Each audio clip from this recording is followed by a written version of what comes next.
Actually ನನಗೆ ಅನಿಸಿದ್ದು ಒಂದು ಮಾತು ಹೇಳ್ತೀನಿ. ನಿಜ ಅನಿಸಿದರೆ ದಯವಿಟ್ಟು ಕಾಮೆಂಟಲ್ಲಿ ತಿಳಿಸಿ.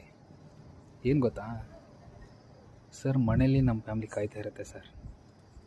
ಫಸ್ಟ್ ಆಫ್ ಆಲು ಜಾಬ್ ಮಾಡೋಕ್ಕೆ ಹೋಗೋದೇ ಒಂದು ಊರು ಬಿಟ್ಟು ಇನ್ನೊಂದು ಊರಿಗೆ.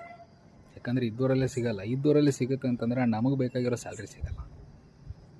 Totally scam. ಈಗ ರೀಸೆಂಟಾಗಿ ನಾನೊಂದು ಕಂಪ್ನಿ ಬಿಟ್ಟು ಬಂದೆ. ಕಂಪ್ನಿ ಹೆಸರು ಹೇಳಲ್ಲ, ದಯವಿಟ್ಟು ತಪ್ಪು ತಿಳ್ಕೊಬೇಡಿ. ಬಟ್ ಆ ಕಂಪ್ನಿಯಲ್ಲಿ 3 ತಿಂಗಳು ನೋಟಿಸ್ ಪೀರಿಯಡ್ ಇತ್ತು.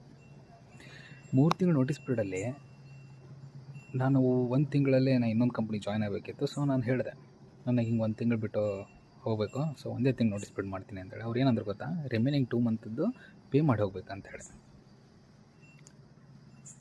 ವಿಚಾರ ಮಾಡಿ, ಎಲ್ಲಿ ದುಡಿದು ರೊಕ್ಕ ಮಾಡ್ಬೇಕಂತ ಹೋಗಿದ್ವಿ, ಅಲ್ಲೇ ಇರೋದು ಒಂದು ಸ್ಕ್ಯಾಮ್.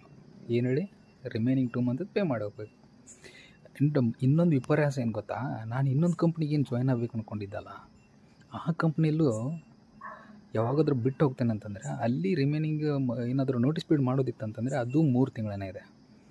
ನಾನು ಅವ್ರಿಗೆ ಕ್ವಶನ್ ಮಾಡಿದೆ, ನೀವು 3 ತಿಂಗಳು ನೋಟಿಸ್ ಪೀರಿಯಡ್ ಇಟ್ಟಿದ್ದೀರಾ ನಿಮ್ಮ ಕಂಪ್ನಿಲೂ ಕೂಡ, ಬಟ್ ನಾನು ಇಲ್ಲಿ 3 ತಿಂಗಳು ನೋಟಿಸ್ ಪೀರಿಯಡ್ ಮುಗಿಸಿ ಬರ್ತೀನಿ, ನಂಗೆ ಅವಕಾಶ ಕೊಡಿ ಅಂತೇಳಿ.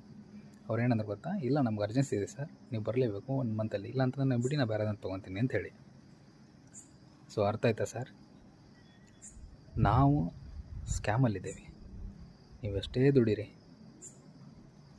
ಬೆಳೆಯೋದು ಮಾತ್ರ ಮಾಲೀಕನೇ. ನಾವು ಇಷ್ಟೇ ಹೋಗ್ಬೇಕು. ಅರ್ಥ ಆದರೆ ದಯವಿಟ್ಟು ಮಕ್ಕಳನ್ನ ಕಲಿಸಿ ಜಾಬ್ ಮಾಡೋದಕ್ಕಿಂತ ಮಕ್ಕಳಿಗೆ ಅವ್ರವ್ರದ್ದು ಟ್ಯಾಲೆಂಟನ್ನು ಬೆಳೆಸಿ ಅವ್ರನ್ನ ಇನ್ನೂ ಸರ್, ಇವಾಗಿನ ಟೈಮಲ್ಲಿ ಸ್ಪೋರ್ಟ್ಸಲ್ಲಿನೂ ಓದ್ಕೊಡ್ಬೋದು, ಅವ್ರ ಪರ್ಸ್ನಲ್ ಕರಿಯರ್ ಬೇಕಾದಾಗಿರ್ಬೋದು, ಸಿಂಗಿಂಗ್ ಆಗಿರ್ಬೋದು, ಡ್ಯಾನ್ಸಿಂಗ್ ಆಗಿರ್ಬೋದು, ಭರತನಾಟ್ಯ, ಏನು ಬೇಕಾದ ಸರ್, ಇಂಥದ್ದಿಲ್ಲ ಅನ್ನೋಂಗಿಲ್ಲ.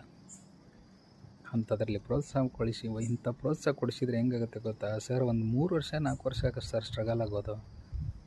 ಆಮೇಲೆ ಸರ್ ಗ್ಯಾರಂಟಿ ಹೇಳ್ತೀನಿ, ಅಚೀವ್ ಆಗೇ ಆಗುತ್ತೆ, ಸಕ್ಸಸ್ ಇರುತ್ತೆ. ಬಿಕಾಸ್ ಆ ಎಫರ್ಟ್ ಹಿಂದ್ಗಡೆ ನಮ್ಮದೇ ಸ್ವಂತ ಎಫರ್ಟು, ನಾವೇ ಮೇಲೆ ಬರೋಕ್ಕೆ ಅದು ಕಾರಣ ಆಗಿರೋದ್ರಿಂದ ನಾವು ಅಲ್ಲಿ ಎಫರ್ಟ್ 100% ಕೊಟ್ಟರೆ ಅದಕ್ಕೆ ತಕ್ಕ ಪ್ರತಿಫಲ ಸಿಗುತ್ತೆ ಸರ್. ಇಲ್ಲಿ ನಾವು ಎಷ್ಟೇ 100% ಪ್ರತಿಫಲ ತೊಗೊಳ್ಳೋಣ ಅಂತಂದರೆ, ನೀವು 100% ಎಫರ್ಟ್ ಹಾಕಿ ಪರವಾಗಿಲ್ಲ, ಬಟ್ 100% ಪ್ರತಿಫಲ ನೀವು ಈ ಜಾಬಲ್ಲಿ ತೊಗೊಳಕ್ಕಾಗಲ್ಲ. ಈ ಜಾಬಲ್ಲಿ 100% ಪ್ರತಿಫಲ ತೊಗೊಳ್ಳೋನು ಆ ಜಾಬ್ ಓನರ್ ಮಾತ್ರ. ಆ ಜಾಬ್ ಏನು ನೀವು ಮಾಡ್ತೀರಲ್ಲ, ಅದರದ್ದು ಏನು ಒಂದು ಕಂಪ್ನಿ ಆಫೀಸ್ ಇರುತ್ತಲ್ಲ, ಆ ಓನರ್ ಮಾತ್ರನೇ ತೊಗೊಳಕ್ಕಾಗೋದು. ಸೊ ನನ್ನ ಮಾತು ನಿಮ್ಗೆ ಅರ್ಥ ಆಗಿದೆ ಅನಿಸುತ್ತೆ. ತಪ್ಪಿದರೆ ದಯವಿಟ್ಟು ಕ್ಷಮಿಸಿ.